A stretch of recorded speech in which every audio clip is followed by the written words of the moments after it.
Good morning dear students. ये आपकी class 6 की बुक है हिंदी की रंगोली।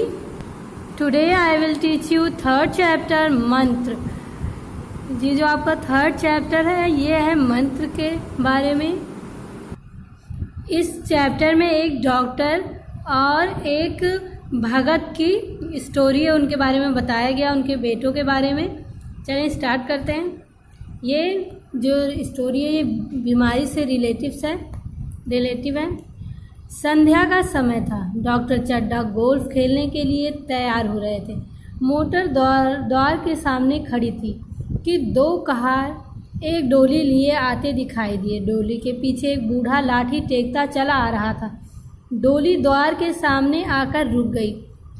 संध्या का समय था, मतलब कि संध्या होने का समय था, शाम होने का समय था, सूरज ढलने का समय था। डॉक्टर चड्ढा, कोई डॉक्टर थे, उनका नाम डॉक्टर चड्ढा था। वो गोल्फ एक गेम है, मतलब एक खेल है, वो खेलने के लिए तैयार हो रहे थे। अचानक जो गाड़ी होती है मोटर गाड़ी, वो उनके दरवाजे पे आकर खड़ी हो जाती है और दो कहार एक डोली में लिए हुए, मतलब किसी को लिए हुए आते दिखाई देते हैं। और डोली के पीछे एक बूढ़ा आदमी लाठी को मतलब टेकता हुआ चला आता है और जो डोली होती है वो द्वार के सामने आकर रुक जाती है।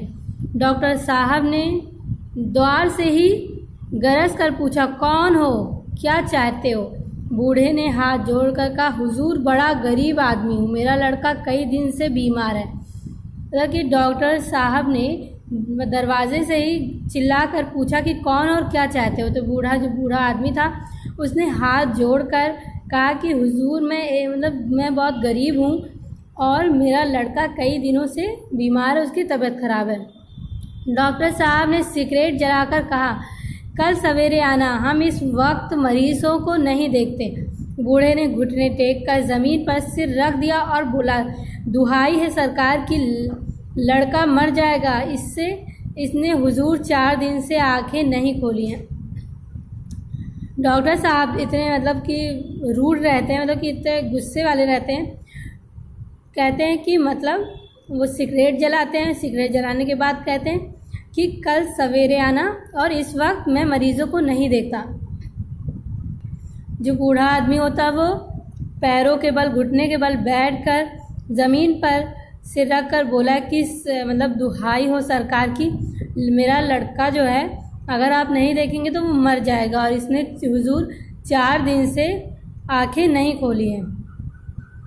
डॉक्टर चड्ढा ने घड़ी भर नज़र डाली और बोले, कह दिया ना कल आना, इस वक्त मेरे पास टाइम नहीं है।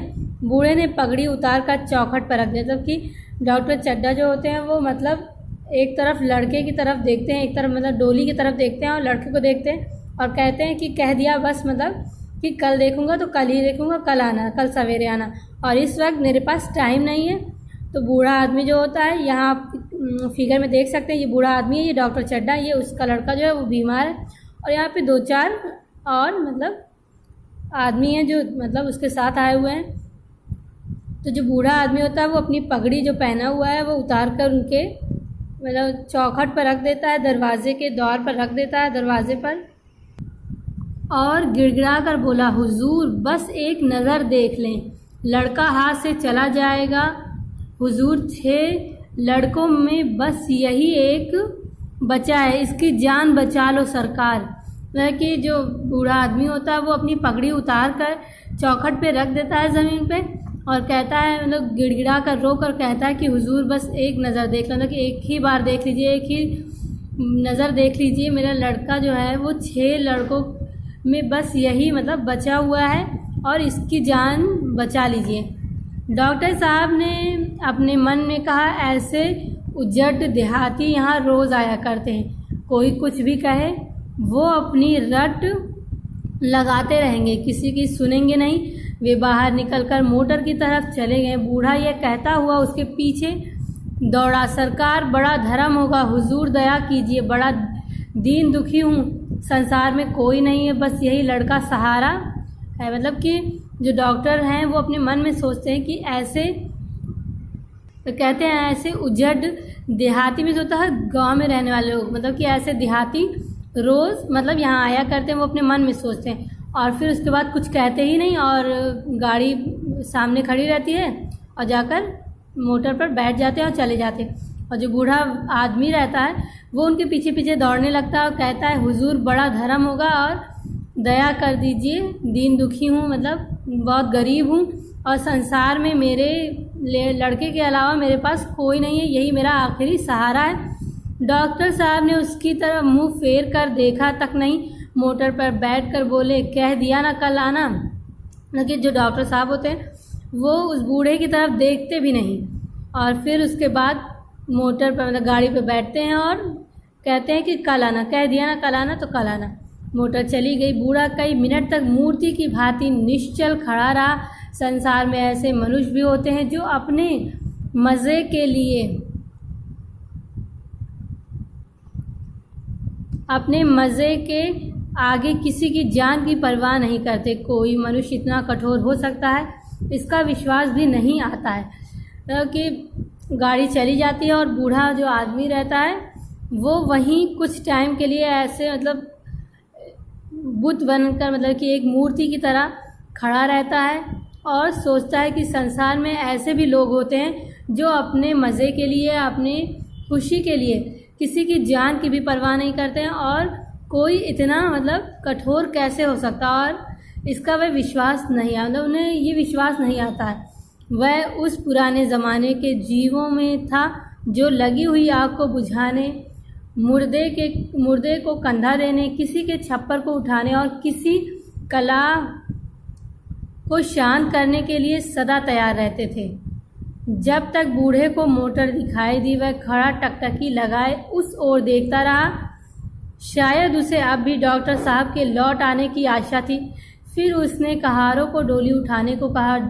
डोली जिधर से आई थी उधर ही चली गई। चारों ओर से निराश होकर डॉक्टर चड्ढा के पास आया था। इनकी बड़ी तारीफ सुनी थी। यहाँ से निराश होकर फिर वह किसी दूसरे डॉक्टर के पास ना गया।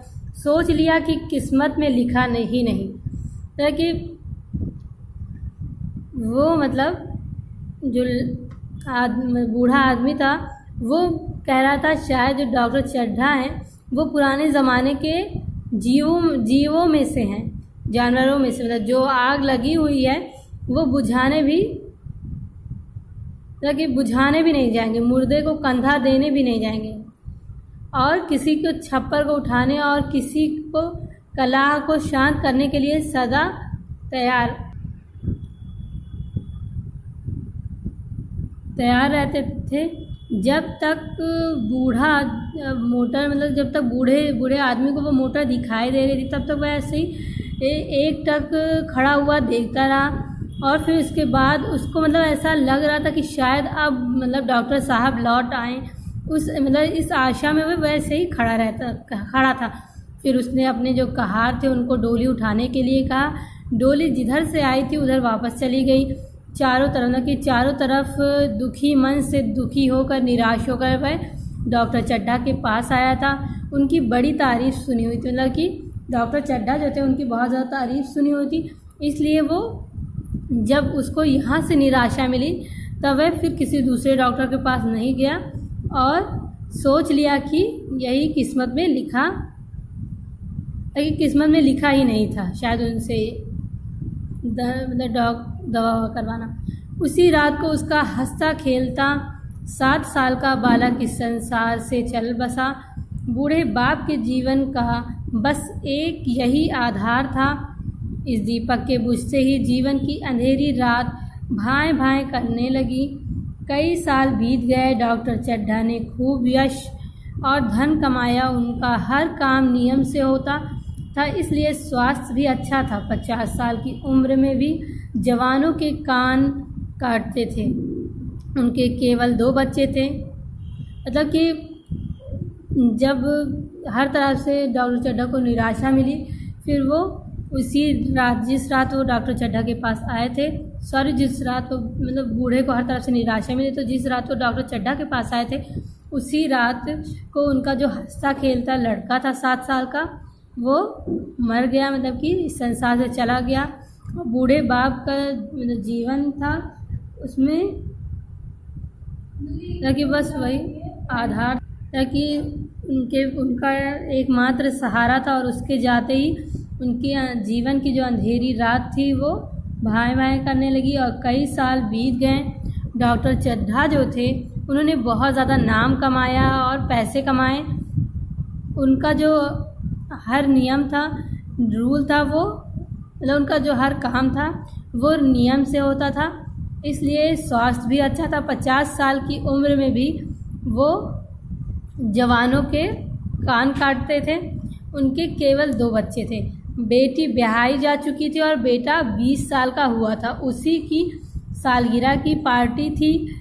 शहर के रईस और कॉलेज के छात्र आए हुए थे। डॉक्टर साहब का बेटा कैलाश एक रेशमी कमीज़ पहने नंगे सिर नंगे पांव मेहमानों की देखभाल में लगा हुआ था। अचानक मृणालिनी ने कहा, क्यों कैलाश, तुम्हारे सांप कहाँ हैं? ज़रा मुझे दिखा दो। मतलब कि डॉक्टर साहब को एक लड़की और एक लड़का था। लड़की जो थी उसकी शादी हो चुकी थी और लड़का जो था वो 20 साल का हुआ था और उसी की बर्थडे की पार्टी थी, मतलब कि सालगिरह पार्टी थी जन्मदिन की। तो शहर के जितने मतलब नामी लोग होते हैं, बड़े बड़े अमीर लोग, रईस लोग आए हुए थे और उस लड़के के स्कूल के भी बच्चे मतलब कि लड़के आए हुए थे।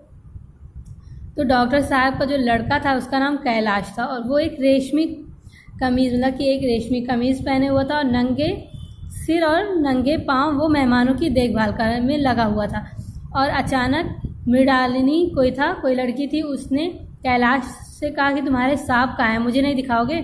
कैलाश ने कहा, मृणालिनी इस वक्त क्षमा करो, कल दिखा दूंगा।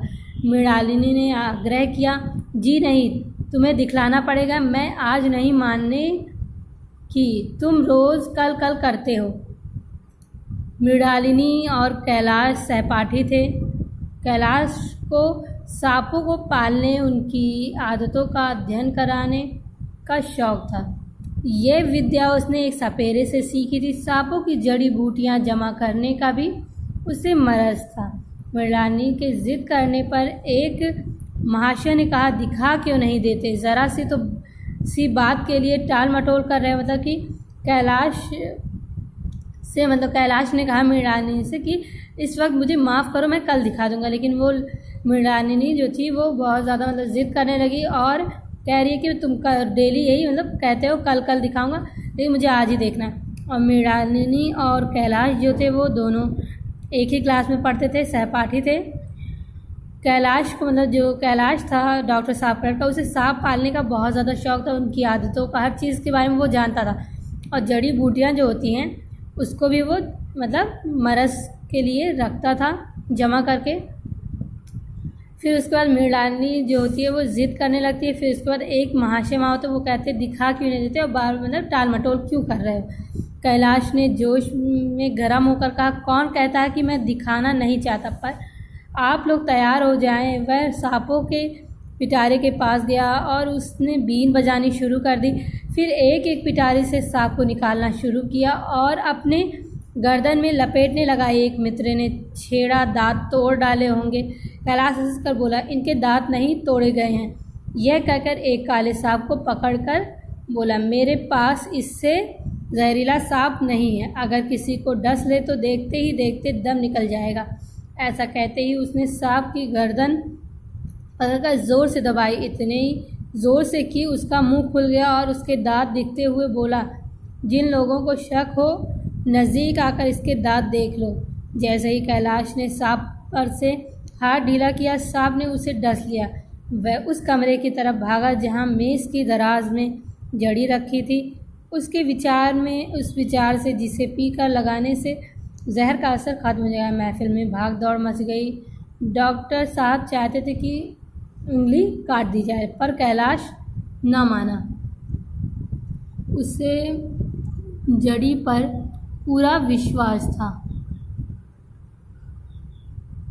लेकिन जहर ने अपना असर दिखाना धीरे धीरे उसके होंठ नीले पड़ने लगे और वह अच्छे हो गया। मतलब कि कैलाश जो होता है वो गुस्सा हो जाता है और कहता है कि कौन दिखाना नहीं चाहता, मतलब कि सांप को कौन नहीं दिखाना चाहता, आप लोग पहले तैयार तो हो जाइए, मैं सांप दिखाता हूँ। फिर वो मतलब बीन बजाता है और एक एक पिटारे से सांप निकलना शुरू हो जाते हैं। फिर वह सांपों को गर्दन में लपेट लेता है। फिर उसके एक दोस्त ने कहा कि दांत तो तोड़ ही दिए होंगे, तो वह कहता है कि दांत नहीं तोड़े गए हैं। और फिर उसके बाद कहता है कि दांत देखना है, तो वो लोग कहते हैं हाँ। तो फिर उसके बाद वो सांप की गर्दन को इतनी तेज़ दबाता है कि उसका मुंह ऐसे खुल जाता है। कहता है कि जिसको जिसको सांप के दांत देखने हैं वो मेरे पास आ जाए, मेरे नज़दीक आ जाए।